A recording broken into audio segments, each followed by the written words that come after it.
A promise made in the moonlight is only as strong as the secrets waiting in the morning. Part 1 ended with a vow, a breathless kiss, and a commitment to face the future together. But as Chapter 6 begins, the high-flying world of a billionaire CEO doesn't stay quiet for long. The arranged marriage he tried to walk away from isn't just a contract, it's a trap. As Davis and the CEO step out of the shadows and into the light of day, the consequences of their elevator encounter begin to spiral. In this final half, the stakes shift from stolen glances to a battle for survival. Can a love born in a moment of rebellion survive the weight of two different worlds colliding? The CEO chose his heart over his business. Now he has to deal with the fallout. Chapter 6. I should have known Tuesday would be a disaster. It started fine, woke up in Liam's arms, had breakfast, he made eggs again, which was apparently his only cooking skill, went to work together in his town car like we were a normal couple doing normal things. Except we weren't normal. Normal people didn't have lawyers filing restraining orders against vengeful socialites.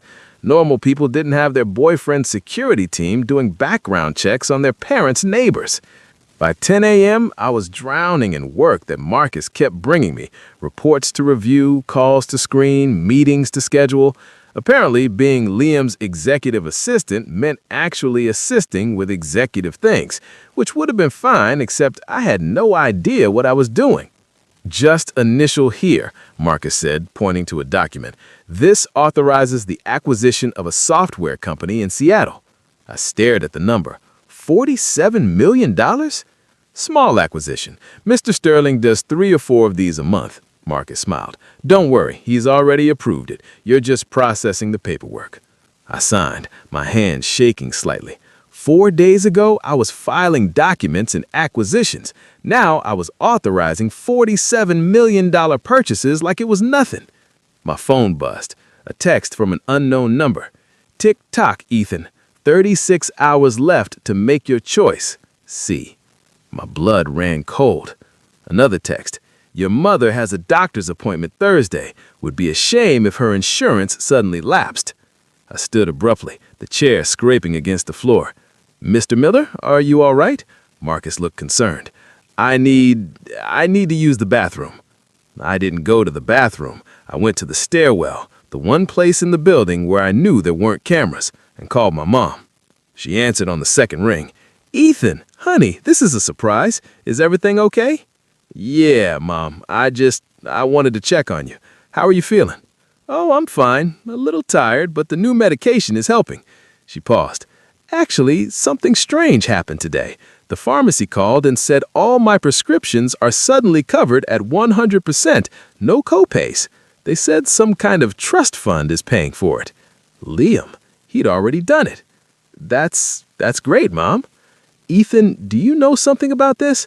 Because the woman on the phone mentioned Sterling Corp, and I know that's where you work. It's probably just a company benefit, new healthcare plan or something. Well, it's a blessing, that's for sure. Your father and I were worried about how we'd afford the increase. Your voice softened.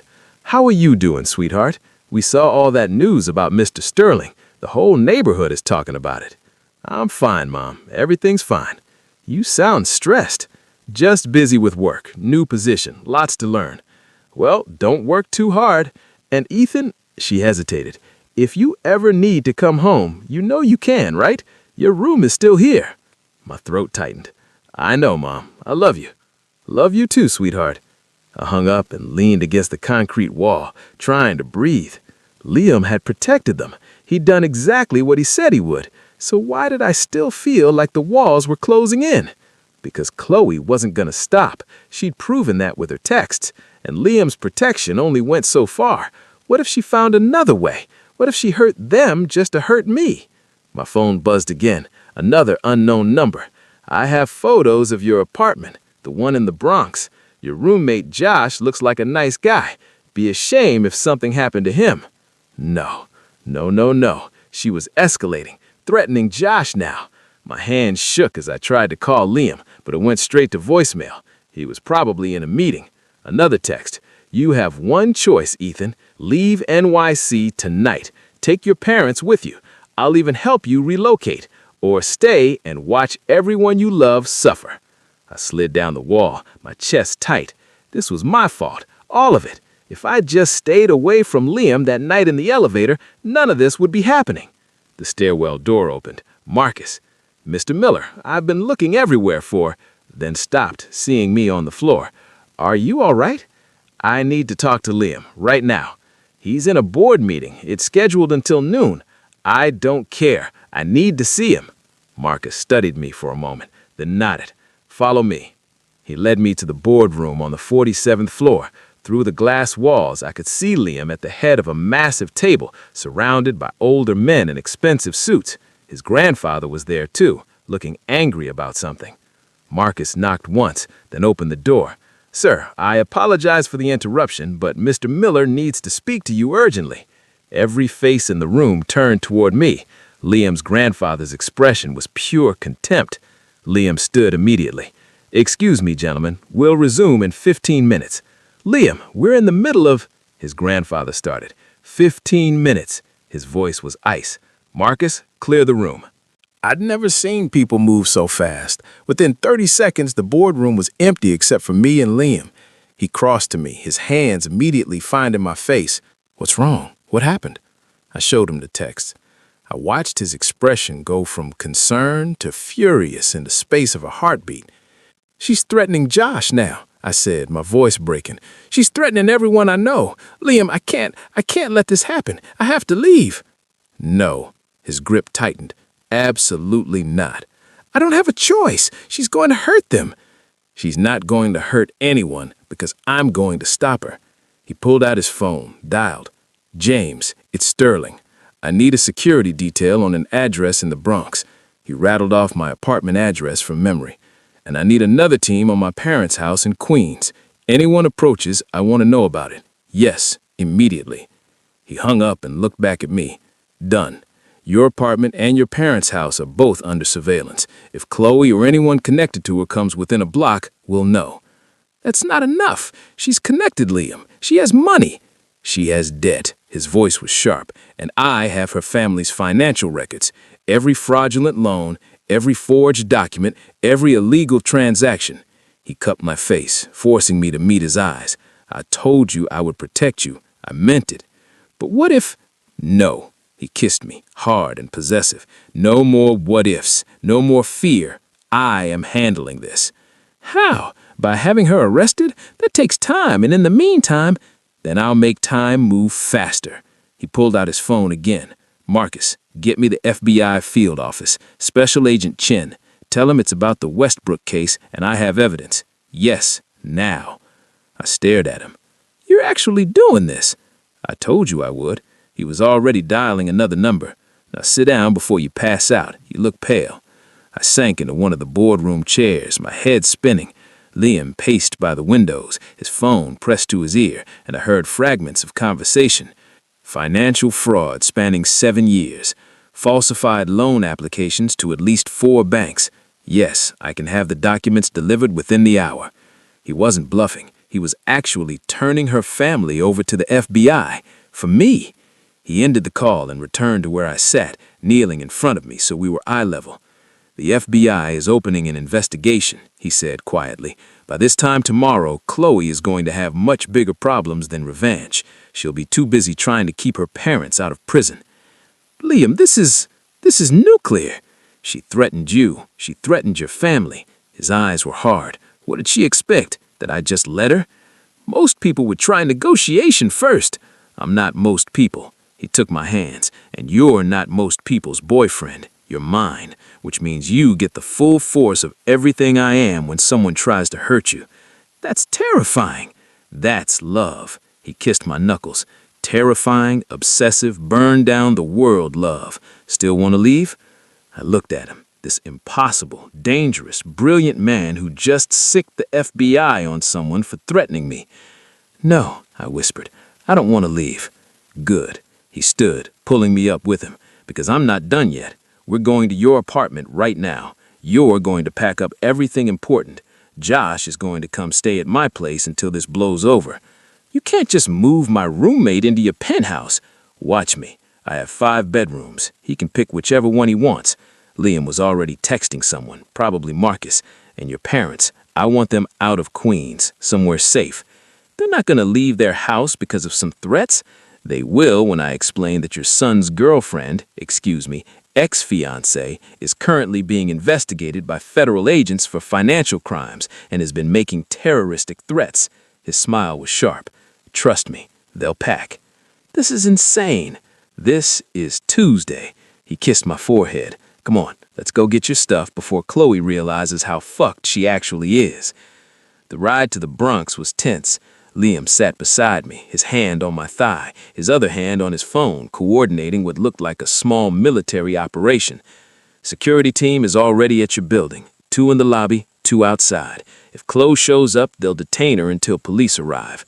You're bringing an army to my shitty apartment building. I'm protecting what's mine. He squeezed my thigh. And it's not shitty. It's where you grew up. That makes it important. God, I love this man. We pulled up to my building, a 6-story walk-up that had seen better days around 1970. Sure enough, there were 2 men in dark suits loitering by the entrance, earpieces visible, looking wildly out of place. This is going to be so weird for my neighbors, muttered. Your neighbors are going to feel very safe today, Liam cried out, offering me his hand. Come on. We made it to my 4th-floor apartment without incident. I unlocked the door to find Josh on the couch, staring at his phone with wide eyes. Ethan, dude! He jumped up. There are security guys in our lobby with earpieces. What the hell is going on? Josh, this is Liam. Liam, Josh. I gestured between them. And it's a long story. Josh looked at Liam, then at me, then back at Liam. Holy shit, you're actually dating him. I thought maybe the news was exaggerating, but you're actually... Dating him, yes. Liam extended his hand. Nice to meet you, Josh. Sorry about the security. There's been some complications. Complications? Josh shook his hand, still looking dazed. What kind of complications require armed guards? The kind where my ex-fiancé is threatening Ethan and everyone he knows, Liam said bluntly. Which is why you're both packing bags and coming to stay at my place until the FBI finishes their investigation. Josh turned to me. FBI? Ethan, what the hell have you been doing? Falling in love with someone whose ex is criminally insane, I said weakly. Can we pack now and have the breakdown later? This is the breakdown. But Josh was already moving toward his room. Fine, but I want the full story, with details, all the details. Liam smiled slightly. I like him. Of course you do. He's loud and chaotic. You probably find it entertaining. I find you entertaining. He pulled me close. Now pack. I want you and Josh out of here in 20 minutes. It took 30 minutes, but we managed it. I stuffed clothes and toiletries and my laptop into a duffel bag while Liam stood by the window, watching the street like he expected Chloe to materialize with a weapon. Josh emerged with his own bag, still looking shell-shocked. So we're just moving into a billionaire's penthouse? That's happening? Temporarily, I said. Permanently, if I have my way, Liam added. Ethan's not coming back here. It's not safe. It's my home. It's a 4th-floor walk-up with no security and locks that a 12-year-old could pick. His voice was firm. You're not staying here, Ethan, not while she's a threat. So what, I just move in with you after 4 days? Yes. He turned to face me. That's exactly what you do, unless you have a better suggestion. I didn't, and honestly, the thought of sleeping alone in my apartment while Chloe was out there making threats made my skin crawl. Fine, I said, but I'm keeping this place. I'm not giving up my lease. Keep it. I don't care. He picked up my duffel bag like it weighed nothing. As long as you're sleeping in my bed every night, you can keep as many apartments as you want. Josh made a strangled sound. You guys are insane, like clinically insane. You know that, right? Yep, I said. Absolutely, Liam agreed. Now let's go. I have your parents to relocate next. My parents were surprisingly calm about the whole thing. Well, my mom was calm. My dad looked like he wanted to punch something. Let me get this straight, Dad said, sitting in their small living room while Liam's security team waited outside. Some rich girl is threatening our family because you're dating her ex-fiancé? Essentially, yes, Liam said. He insisted on coming with me to explain in person. And I take full responsibility. Ethan got caught in the crossfire of my family's drama. And you want us to leave our home? Mom asked. Just temporarily, until the FBI completes their investigation. Liam leaned forward, his elbows on his knees. Mr. and Mrs. Miller, I know we just met. I know this sounds insane, but your son means everything to me, and I will not take chances with his safety, or yours. My dad studied him for a long moment. You're serious about him? I'm in love with him, Liam said simply, and I'd burn down my entire empire before I'd let anything happen to him. Mom's hand flew to her chest. Oh my. Dad, I started, but he held up a hand. I'm not done. He looked at Liam. You hurt my son, and I don't care how many billions you have. I will find a way to make your life hell. Understood? Liam's smile was genuine. Understood. Though for the record, hurting Ethan would hurt me more than anything you could do. Good answer. Dad stood, offering his hand. All right, Maria, start packing. Looks like we're taking an unexpected vacation. Where are we going? Mom asked. I have a property in Vermont. Quiet, secure, no one will know you're there. Vermont. The word echoed in my head. Vermont, where everything was about to go very, very wrong. Chapter 7. Everything fell apart on Wednesday. Tuesday night had been perfect. My parents were safely relocated to Liam's Vermont property, a cabin that turned out to be a 6-bedroom house with a view of the mountains. Josh was set up in one of Liam's guest rooms, already raiding the expensive wine collection. And I was in Liam's bed, wrapped in his arms, feeling like maybe, just maybe, everything was going to be all right. Then Wednesday morning happened. I woke up to Liam already gone, which was unusual. He always waited for me to wake up, always kissed me goodbye before heading to his home office for early calls. But his side of the bed was cold. I checked my phone. 3 missed calls from an unknown number. No voicemail. Then a text came through. Check your email. Your boyfriend isn't who you think he is. See. My stomach dropped. I shouldn't have opened it. I should have deleted it immediately and told Liam. But my hands were already moving, opening my email, clicking on the message from an anonymous sender. It was a document, a contract, actually, between Liam and Chloe's family, dated 6 months ago. Sterling Corp acquisition proposal, Westbrook Industries. I scanned the document, my heart sinking with every line. In exchange for Sterling Corp's acquisition of Westbrook Industries' remaining assets, Liam Sterling agrees to honor the pre-existing engagement arrangement. Merger to be finalized upon marriage, combining family holdings. Sterling to assume all Westbrook debts as part of marital agreement. There was more, pages of legal language, but the message was clear. Liam had agreed to marry Chloe, had signed a legal contract 6 months ago promising to go through with it. My phone rang, the unknown number. I answered without thinking. What is this? Chloe's laugh was bitter. The truth. He agreed to marry me, Ethan, signed a legal contract. The only reason he backed out was because he met you that night. But guess what? Breaking that contract means he now owes my family $200 million in damages. My hand shook. $200 million? Breach of contract. His lawyers are trying to fight it, but the document is ironclad. Her voice turned cruel. So here's what's really happening. He's not protecting you out of love. He's protecting his investment. If my family goes to prison, they can't sue him for the money. He's using the FBI to eliminate his financial liability. That's not...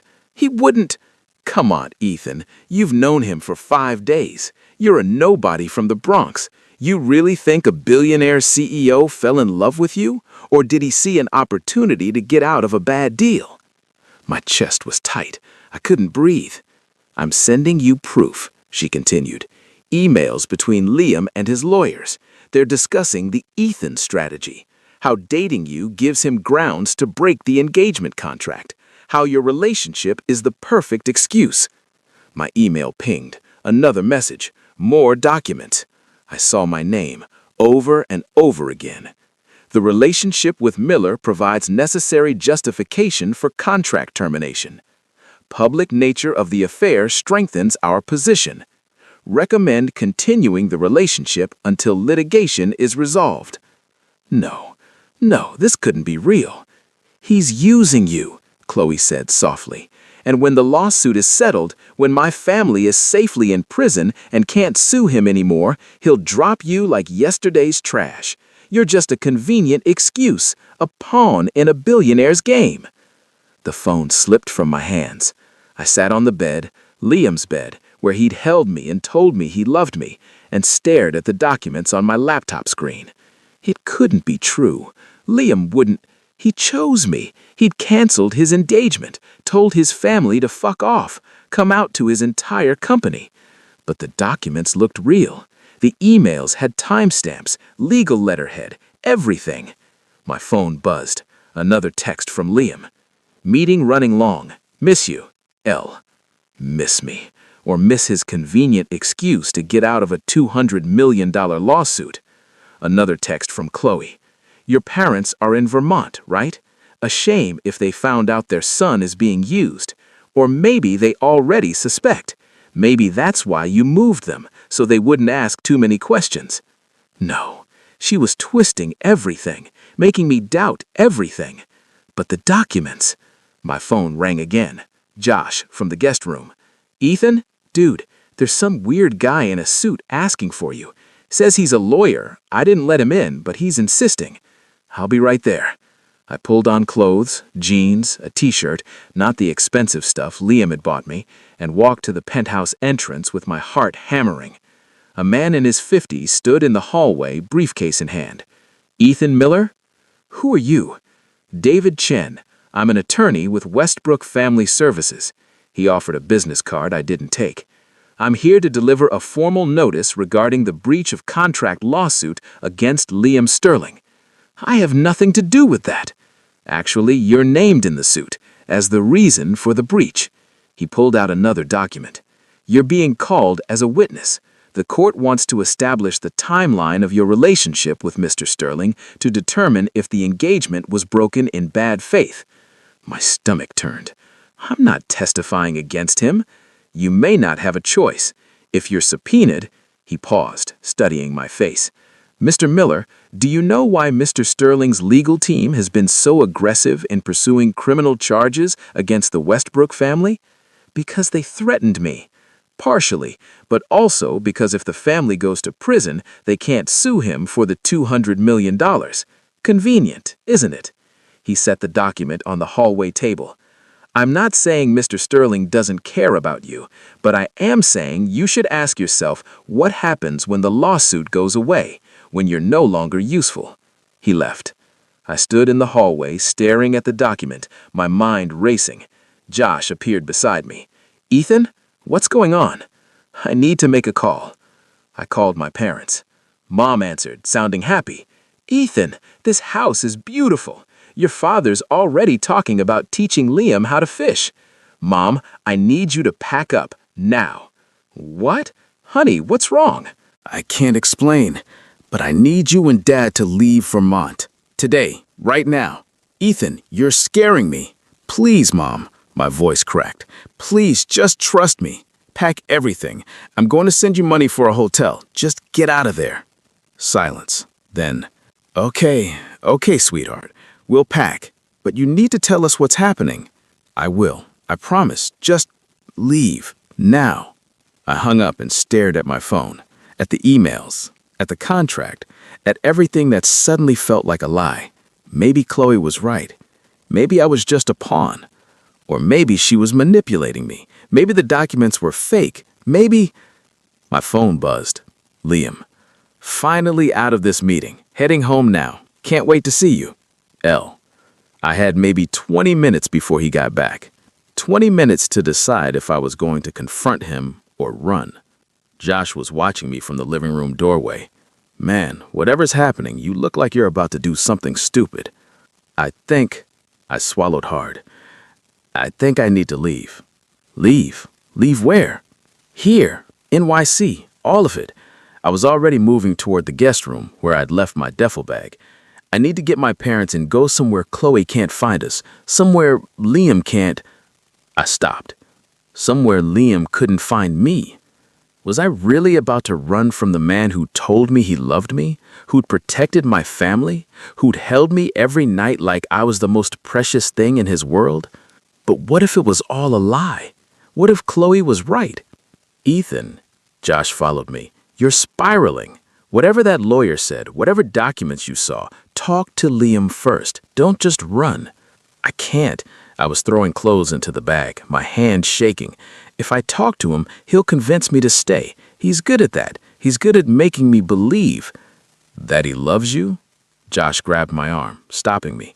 Because from where I'm standing, the dude is obsessed with you. Like genuinely, terrifyingly obsessed. That's not something you fake. People fake things for $200 million. What? I showed him the documents, watched his expression change from confusion to understanding to anger. Fuck. Ethan, this could be fake. Chloe could have fabricated all of this. Or it could be real. And I can't stay and find out. I can't watch him realize I'm not useful anymore and throw me away like your dad threw away your mom's birthday gifts when money got tight? Like your high school girlfriend dumped you when she found out you were poor? Ethan, you're not that kid anymore, and Liam Sterling is not those people. You don't know that. Neither do you. So talk to him. Show him the documents. Ask him to explain. If he lies, you'll know. If he tells the truth, you'll know. But don't run before you give him a chance. I wanted to listen. God, I wanted to believe Josh was right. But my phone buzzed again. Another email from the anonymous sender. He's 5 minutes away. If you're going to run, run now. Because once he gets his hands on you again, he won't let you go. See. Terror shot through me. She was right. If I stayed, if I confronted Liam, he'd talk me out of leaving. He'd explain everything in that voice that made me believe anything, and I'd stay. And maybe he'd be telling the truth. Or maybe I'd spend weeks or months falling deeper in love with him, only to have him discard me when I was no longer useful. I couldn't survive that. Not after finally feeling like I mattered to someone. I have to go, I said, zipping the bag. I have to get my parents and go somewhere safe, just until I can think clearly. Ethan, tell him. I stopped. What could I possibly say? Tell him I'm sorry. I grabbed my bag and headed for the service elevator, the one the cleaning staff used, the one that didn't require going through the main entrance where Liam would see me leaving. Josh followed. This is a mistake. You know it's a mistake. Maybe, but it's my mistake to make. The elevator arrived. I stepped inside. Josh stayed in the doorway. He's going to lose his mind when he realizes you're gone. I know. The doors started to close. That's what I'm counting on. If he really loves me, he'll find me. And if he doesn't, then Chloe was right all along. The doors closed. I made it to Grand Central Station before the panic truly set in. My parents were already on their way to a hotel in New Jersey, neutral ground, nowhere Liam or Chloe would think to look. I drained my savings account, all $3,000 of it, and bought 3 bus tickets to Burlington, Vermont, not Liam's property, a small town 2 hours away, somewhere I could think, somewhere I could figure out what was real and what was manipulation.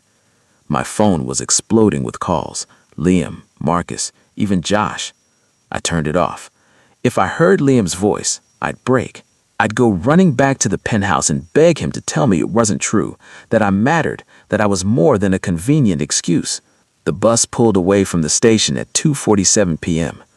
By 3 p.m., I was watching Manhattan disappear behind me and crying silently into my jacket sleeve. By 3:30 p.m., Liam was probably arrived home to an empty penthouse. And by 4 p.m., based on the 17 missed calls before I turned off my phone, he'd realized I was gone. 3:15 p.m., his penthouse. I knew something was wrong the moment I walked in. The air felt different, empty, wrong. Ethan, I called out. Silence. Ethan? Louder now, walking toward the bedroom. Josh emerged from the guest room, his expression guilty. Where is he? I asked, my chest already tight. He left. The world tilted. What do you mean he left? A lawyer showed up from the Westbrook family, and Chloe sent him some documents, emails, a contract. Josh held up his hands. I tried to stop him, tried to tell him to talk to you first, but he was convinced you were using him, that you only dated him to get out of some lawsuit. I went very, very still. What document? Josh showed me his phone, screenshots Ethan had sent Josh, the acquisition proposal, the emails discussing relationship strategy. Rage flooded my system, white hot and consuming. These are fake, I said flatly. I figured, but Ethan didn't know that. He thought, where did he go? My voice came out deadly calm. I don't know. He wouldn't tell me. Just said he was getting his parents and going somewhere safe. He swallowed hard. He said if you really loved you, you'd find him. I pulled out my phone, already dialing. Marcus, I need you to track Ethan's phone. I don't care if it's off. Use GPS history. Also check all transportation hubs, buses, trains, rental cars, and pull all security footage from this building for the past hour. I need to know which direction he went. I hung up and turned back to Josh. How long ago? 30 minutes, maybe 40. 40 minutes. He'd been running for 40 minutes while I was stuck in a goddamn meeting. My phone rang. Marcus. Sir, his phone is off, but the last GPS ping was Grand Central Station. He was looking at bus routes to Vermont before the phone went dark. Vermont, where I'd sent his parents. Smart. He'd go somewhere familiar, somewhere I thought I wouldn't look. Get me a helicopter, I said, and the address of every hotel, motel, and rental property within 100 miles of Burlington. I want local PI firms on standby. And Marcus, sir, I want Chloe Westbrook arrested today. Those documents she sent were fabricated evidence designed to interfere with a federal investigation, add witness intimidation to her charges. Consider it done. I hung up and looked at Josh. When I find him, and I will find him, I'm going to make sure he understands that running from me was the single worst decision he's ever made. Josh paled. You're not going to hurt him. I'm going to show him exactly how far I'll go to keep him. My smile was cold. He wants to know if I really love him. Fine. Let's see how he feels when he realizes I'll burn Vermont to the ground to find him. 7:30 p.m. A motel outside Burlington. The motel was exactly the kind of place I remembered from my childhood. Cheap, slightly dingy, with walls so thin you could hear conversations in the next room. But it was cash only and didn't ask for ID, which was exactly what I needed. My parents were in the room next door, confused and worried, but trusting that I knew what I was doing. I didn't know what I was doing. I sat on the rough bedspread, my phone still off, staring at the wall. Had I made a mistake? Josh's words echoed in my head. If he really loves you, he'll find you. But what if he didn't come? What if Chloe was right and I was just a convenient excuse? What if right now he was already moving on, relieved to be rid of the complication I represented? My chest ached. I loved him. God, I loved him so much it felt like my ribs were cracking from the pressure. But love wasn't enough if it wasn't real, if it wasn't mutual, if I was just another acquisition to him. Someone knocked on the door. My heart stopped. Ethan? Honey, it's Mom. Can we talk? I opened the door. My parents stood in the hallway, looking worried and exhausted from the bus ride. Come in, I said quietly. They sat on the bed while I leaned against the dresser, my arms crossed. Are you gonna tell us what's going on? Because we've been very patient, but moving us out of a beautiful house in the middle of the night and onto a bus to Vermont requires some explanation. So I told them everything. The elevator, the penthouse, the engagement, Chloe's threats, the documents, all of it. When I finished, Mom was crying. Dad looked like he wanted to punch someone. So let me get this straight, Dad said slowly. You fell in love with a billionaire who says he loves you back, but his ex-fiancée sent you fake documents to make you think he's using you, and you, instead of talking to him, ran. Put that way, it sounded incredibly stupid. I was scared, Mom asked gently. Of what? Of being wrong. of investing everything in someone who doesn't actually want me. The words caught at my throat. I've spent my whole life being not enough, not rich enough, not smart enough. Enough, not worth keeping, and Liam made me feel like I was everything. But what if it was a lie? What if I fell for it and then he threw me away? Oh, sweetheart. Mom stood, crossing to pull me into her arms. I understand being scared, but running doesn't answer the question. It just prolongs the fear. Your mother's right, Dad added. If this Liam really loves you, you need to give him a chance to prove it. If he's using you, you'll find out. But Ethan, he stood, his hand on my shoulder. From everything you've told us, that man has been obsessed with you from day one, has protected you, protected us, turned his whole life upside down for you. That's not nothing. But the documents could be fake. Probably are fake if this Chloe woman is as desperate as you say. Dad squeezed my shoulder. Talk to him. Show him what she sent. Give him a chance to explain. I wanted to. God, I wanted to turn my phone back on and call him and beg him to come get me. But what if he didn't come? I can't, I whispered. Not yet. I need time to think. Mom and Dad exchanged a look. Okay, Mom said finally. We'll give you tonight, but tomorrow we're talking about this again. And Ethan, she cut my face. You are enough. You've always been enough. Don't let fear make you forget that. They left, closing the door softly behind them. I sat on the bed, staring at my dark phone screen. Tomorrow. I'd decide tomorrow. Tonight, I'd just sit in this cheap motel room and try not to think about how Liam's arms had felt around me, how he'd whispered that he loved me, how he'd looked at me like I was his entire world, and I'd try not to wonder if I had just made the biggest mistake of my life. Chapter 8. I didn't sleep that night. How could I? Every sound in the motel made me jump, thinking it was Liam, thinking he'd found me somehow. Part of me wanted him to. Part of me was terrified he would. By 6 a.m. Thursday morning, I was sitting on the bed, staring at my still dark phone when someone knocked. Not my parents. This knock was different, firm, authoritative. My heart hammered. Who is it? Silence. Then, Ethan. Opened the door. Liam. My entire body went hot and cold simultaneously. He'd found me. In less than 24 hours, he'd tracked me to a cash-only motel outside Burlington, Vermont. I know you're in there, he continued, his voice muffled through the cheap door. I could see the light, and I've been standing outside your parents' room for the past 10 minutes waiting for them to fall back asleep, so don't pretend you're not there. I stood on shaking legs and crossed to the door. My hand hovered over the lock. How did you find me?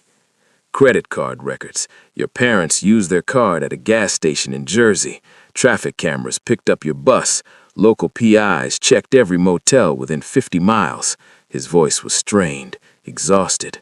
Open the door, Ethan. I need more time. You've had 18 hours. That's 18 hours too long. A pause. Please, I'm not leaving until we talk, and I'd rather not have this conversation in a parking lot where your parents can hear. He had a point. I unlocked the door. Liam stood in the early morning light looking like he'd been through hell. His suit was wrinkled. Liam Sterling's suit was wrinkled. His tie was gone, and his hair looked like he'd been running his hands through it for hours. Dark circles shadowed his eyes. He looked at me like I was water, and he'd been dying of thirst. Can I come in? He asked quietly. I stepped back, and he entered, the door closing behind him with a soft click. For a moment, we just stared at each other, him by the door, me by the bed, with 3 feet of space that felt like miles between us. You left, he said finally. I know. You turned off your phone, disappeared, left me a message through Josh that you were sorry. His voice cracked slightly on the last word. Do you have any idea what that did to me? Liam! I thought something had happened to you. He took a step closer, his hands clenched at his sides. I thought Chloe had taken you, or hurt you. I had Marcus coordinate with the FBI, local police, private security. I had a helicopter in the air within 30 minutes, and the entire time, all I could think was that I'd failed you, that I hadn't protected you well enough. Guilt twisted in my chest. I didn't mean to. Then why? Another step. Why did you run instead of talking to me? I pulled out my phone, still off, and turned it on. The screen lit up with notifications, 47 missed calls from Liam, 32 texts, 6 voicemails. I opened my email and showed him the documents that Chloe had sent. Because of these, I said quietly. I watched his expression change as he read, from confusion to understanding to absolute fury. These are fake, he said flatly. Are they? His eyes snapped to mine. You're asking me if I fabricated a relationship with you to get out of a lawsuit? I'm asking if any of this was real, the words burst out of me. I'm asking if I was just convenient, if dating me publicly gave you an excuse to break your contract, if I was just another business strategy. A business strategy? He laughed, but there was no humor in it. You think what we have is a business strategy? I don't know what we have. I've known you for less than a week, Liam. And in that week, you've canceled your engagement, come out to your company, moved my entire family, and had your ex-fiancé investigated by federal agents. That's not normal. No, it's not. He closed the distance between us in 2 strides. It's obsessive.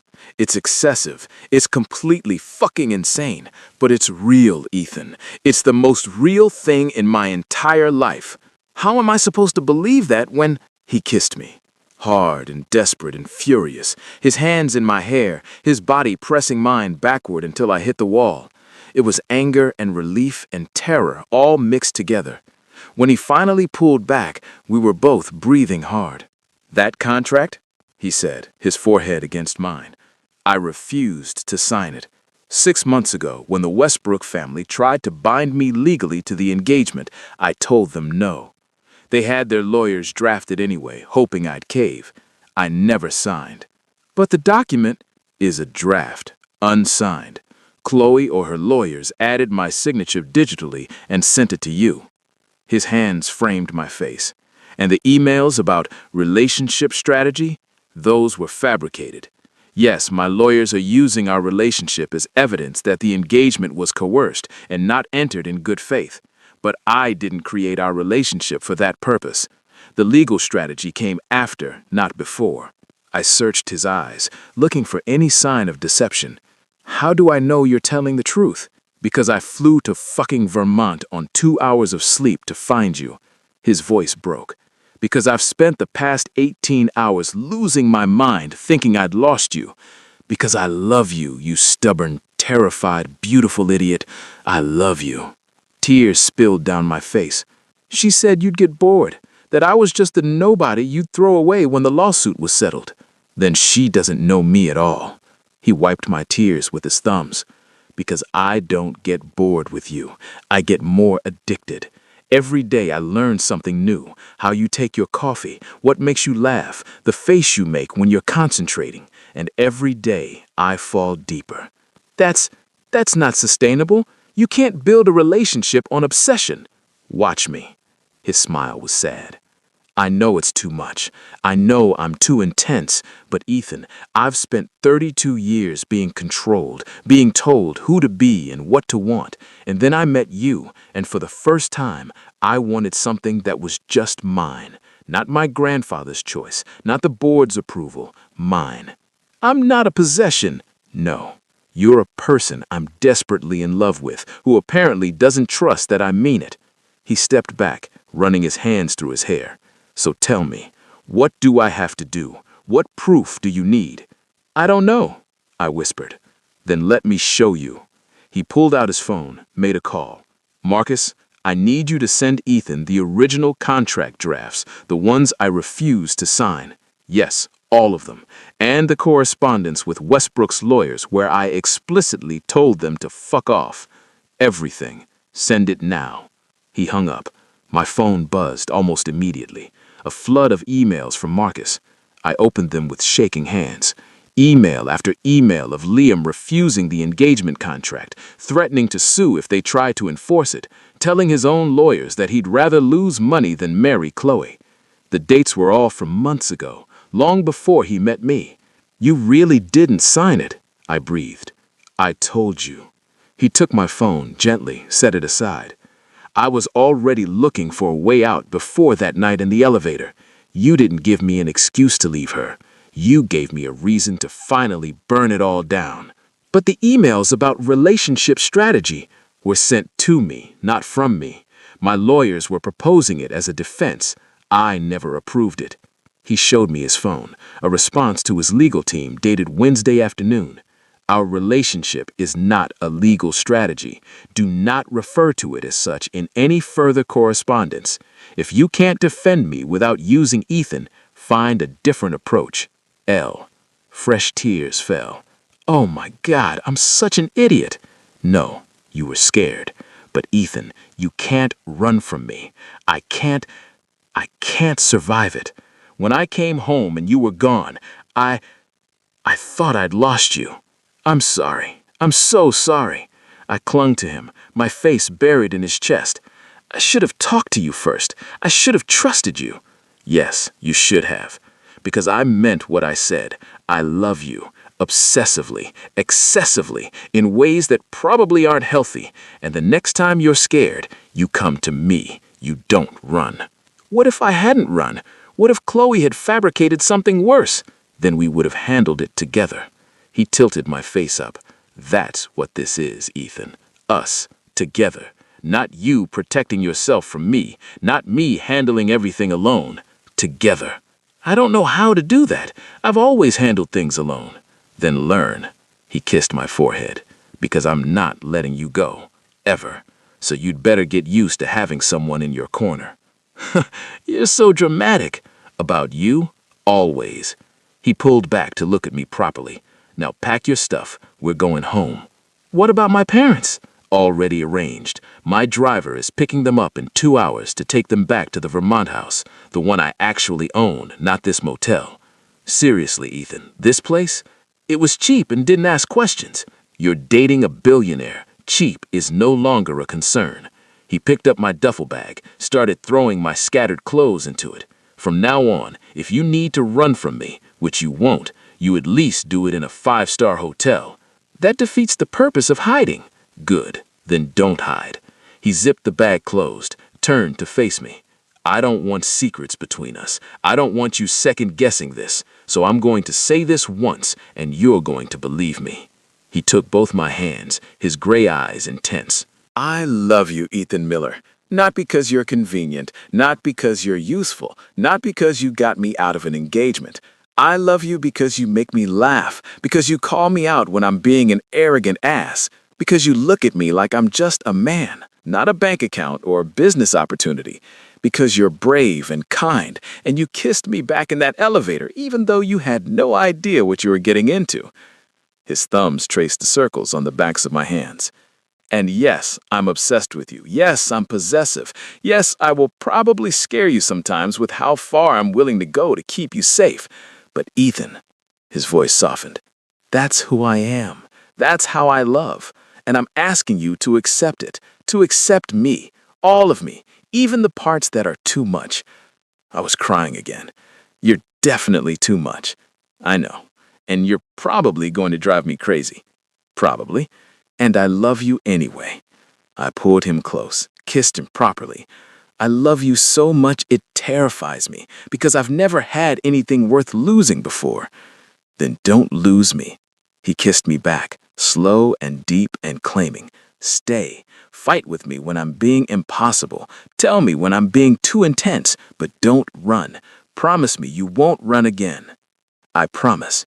I rested my forehead against his. "But Liam, you have to promise something too. Anything. If I'm too much, if my baggage or my fear or my complete inexperience with healthy relationships becomes a problem, you tell me. You don't just absorb it and pretend it's fine." "Deal." He smiled, and it was like the sun breaking through clouds. "Now can we please get out of this depressing motel? I have plans for you that require much better accommodations."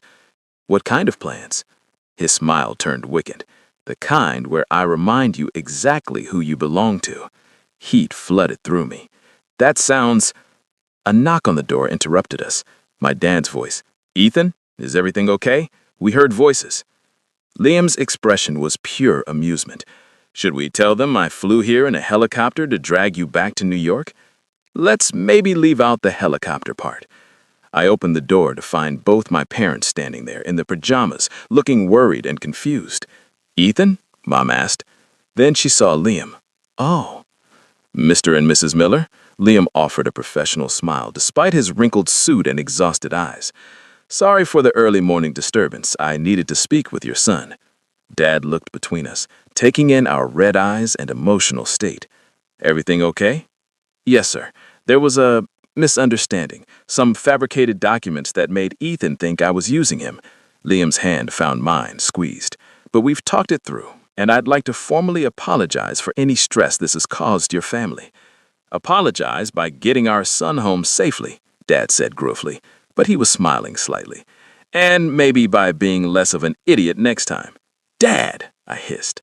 "What? He flew to Vermont to chase you down. That's either very romantic or very stalkerish. I'm choosing to believe romantic." Dad looked at Liam. "Don't make me regret it." "I won't, sir." Liam's voice was sincere. "I'm in love with your son, and I plan to spend a very long time proving I'm worthy of him." Mom made a soft sound. "Oh, that's lovely. Ethan, honey, I like him." "Mom." "Well, I do. He's intense, yes, but intensity isn't a bad thing when it's focused on the right person." She kissed my cheek. "Go home with him. We'll be fine here." "Actually," Liam interjected, "my driver will be here in 2 hours to take you back to the house in Vermont, the one with the view, not this establishment." "Oh, thank God," Mom said. "I was trying to be polite, but this place has questionable carpet stains." Dad laughed. "Come on, Maria. Let's let them have their dramatic reunion in peace." They disappeared back into their room, and I turned to Liam. "My parents are insane. Your parents are wonderful.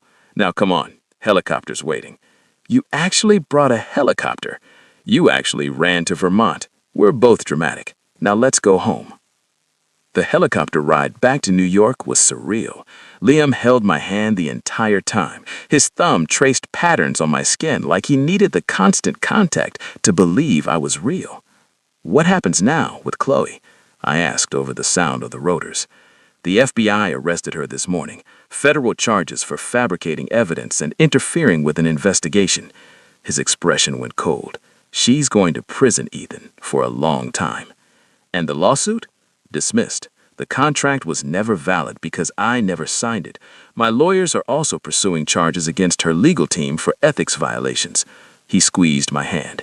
"It's over. She can't hurt you anymore." I should have felt relief. Instead, I just felt exhausted. "Hey," Liam tilted my face toward his. "You okay?" "I don't know. I feel like I've been running on adrenaline for a week and it's finally catching up." "Then sleep, Ethan. We're going straight to the penthouse. You're taking the day off, and I'm not leaving your side." "Don't you have work?" "I'm the CEO. I'll delegate. Right now, my only job is making sure you're okay." I closed my eyes, letting his warmth and the steady thrum of the helicopter lull me into exhaustion. Just before I drifted off, I heard him whisper, "I've got you. I'll always have you." And for the first time since Wednesday morning, I believed him. We landed on the roof of Sterling Corp Tower just after 9 a.m. Liam half-carried me to his private elevator, keeping me upright as my exhaustion hit full force. "Almost there," he murmured. The elevator opened into his penthouse. Josh was on the couch, eating cereal and watching the news. "Oh, thank God," he said when he saw us. "Please tell me you two worked it out, because the amount of pining and brooding that was happening here yesterday was unbearable." "We worked it out," I confirmed. "Good, because I have a date tonight and I need advice on what to wear, and you're the only person I know who's dating a literal billionaire." Liam smiled. "The guest room is yours as long as you want it, but right now I'm taking Ethan to bed." "It's 9 a.m. "To sleep, Josh. He hasn't slept in 36 hours. "Oh, right, that makes sense." Josh waved us off. "Go, sleep. I'll order food for later." Liam guided me to the bedroom, helped me out of my clothes, and tucked me into his massive bed. Then he stripped down to boxers and climbed in beside me. "Sleep," he ordered softly. "I've got you." I curled into his warmth. "I love you." "I love you too." He kissed the top of my head. "And Ethan, next time you're scared, you talk to me first. Deal?" "Deal." "Good boy." I was asleep within seconds. Chapter 9. I slept for 14 hours straight. When I finally woke up, it was 11 p.m. Thursday night, and Liam was sitting in a chair beside the bed, laptop balanced on his knees, working by the light of a single lamp. "You're still here," I said groggily. He looked up immediately, a smile crossing his face. "I told you I wasn't leaving your side. How do you feel?" "Like I got hit by a truck, a very expensive, emotionally complicated truck."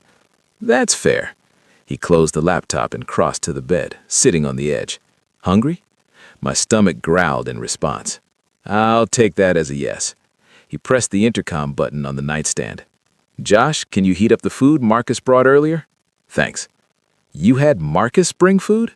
"Marcus brings everything. He's disturbingly efficient." Liam's hand found mine. "We need to talk about what happens next." My chest tightened. "That sounds ominous." "Not ominous, just necessary." He took a breath. "The FBI wants to interview you about the threats Chloe made, the documents she sent. It's all evidence for their case against her." "When?" "Monday. They're giving you the weekend to recover." His thumb traced circles on my hand. "I'll be there with you, and my lawyers. You won't be alone." "What's she being charged with?"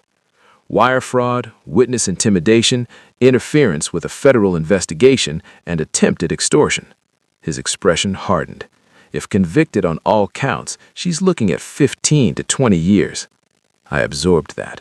Chloe Westbrook, society princess, woman who'd been threatening my family just days ago, was going to prison. "And her family?" I asked. "Her parents are being charged separately for the financial fraud. Their assets have been frozen pending investigation." He paused. "The Westbrook family is essentially bankrupt and facing criminal prosecution. They're finished, Ethan." "Because of me. Because of them." His grip tightened. "Because they made illegal choices. Because Chloe decided threatening innocent people was an acceptable strategy. This isn't your fault." "But I hadn't—" "If you hadn't what? Existed? Met me? Kissed me back in that elevator?" He cupped my face. "Ethan, you didn't cause this. You didn't force Chloe to drug me. You didn't force her family to commit fraud. You didn't force her to threaten your parents. She made those choices, and now she's paying the consequences." Josh appeared in the doorway with a tray of food. "Dinner is served." Also, there were like 6 reporters outside the building. Apparently, word got out about the arrest. Liam swore softly. "I'll have security clear them out." "Already done. Marcus is scary efficient." Josh set the tray on the bed. "Eat. You both look like hell." He left, closing the door behind him. I looked at the food. Thai, my favorite, probably from the same place Liam had ordered from before, and I suddenly was crying. "Hey." Liam pulled me close immediately. "What's wrong?" "I don't know. Everything. Nothing. I'm overwhelmed. A week ago, I was nobody. Now I'm dating a billionaire, involved in a federal case, and somehow responsible for destroying an entire family." "You're not responsible." "But I feel responsible." I pulled back. "And I know that's not rational. I know Chloe made her own choices. But Liam, she lost everything because she couldn't have you. And I get it. If someone tried to take you from me, I don't know what I'd do." "You wouldn't commit multiple felonies," he said dryly. "That's the difference between you and her. You're a good person, Ethan. She's not. Don't confuse empathy with culpability." "That's very therapist of you." "I started seeing one after you left." He said it casually, but I could hear the weight behind it. I realized that if I wanted this to work, if we wanted us to work, I needed to get a handle on the obsessive tendencies, the need to control everything, the fear that if I let you out of my sight, you'd disappear.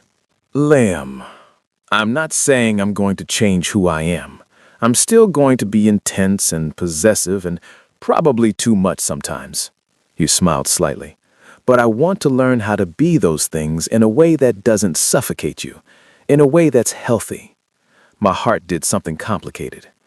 You're really serious about this, about us. I told you I love you. That's not something I say lightly. He took my hand. I want this to work, Ethan. I want you in my life for the long term, not just as my boyfriend, but as my partner, in everything. That's a lot of pressure. Then we'll handle it together. He squeezed my hand.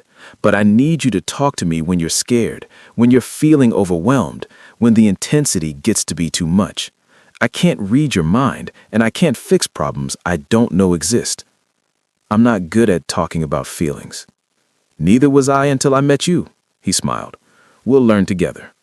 We ate in comfortable silence for a while, the city glittering outside the windows. It felt normal, domestic, like maybe, just maybe, we could actually make this work. What happens Monday? I asked eventually, after the FBI interview. You go back to work, I go back to running the company. We figure out our new normal. He set down his fork. Though I should warn you, the press is going to be interested in our relationship for a while, especially after the trial. Trial? Chloe's criminal trial. It'll probably be 6 months to a year before it goes to court, but when it does, our relationship will be examined, scrutinized. There will be questions about how we met, the timeline, everything. My stomach turned. I have to testify? Probably, as a witness to her threats. He moved the food tray aside and pulled me into his lap. But I'll be there. My lawyers will be there. You won't face it alone. I hate this. I know, he kissed my temple. But Ethan, after this, after the trial and the media circus and all of it, we'll have peace. No more threats, no more drama. Just us, figuring out how to be together. You really think it'll be that simple? No. It'll be complicated and messy and probably involve more therapy sessions than I'd like. His smile was soft. But it'll be worth it, because you're worth it. I kissed him then, slow and sweet, trying to pour everything I felt into it. Thank you. I love you. I'm sorry. I trust you.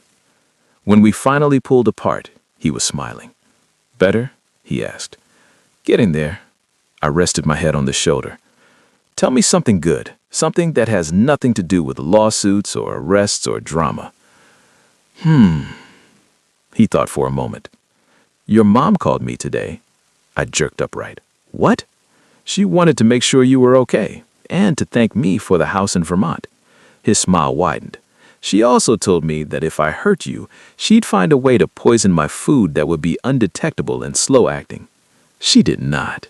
She absolutely did. Your mother is terrifying. I respect it. He pulled me back against him. Your dad also called.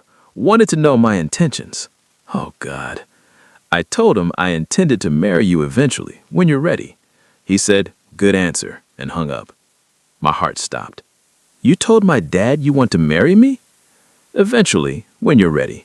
He said it so casually, like it was already decided. Is that a problem? We've been dating for a week. 8 days, technically. He kissed my neck. But I'm not proposing tomorrow. I'm just stating my intentions. I'm in this for the long term, Ethan. I want you to know that. That's insane. That's us. He pulled back to look at me. Are you freaking out? A little bit. Want me to take it back? I thought about it. Really thought about it. About Liam saying he wanted to marry me someday. About building a life together. About being with him not just for months, but for years. No, I said finally. I don't want you to take it back.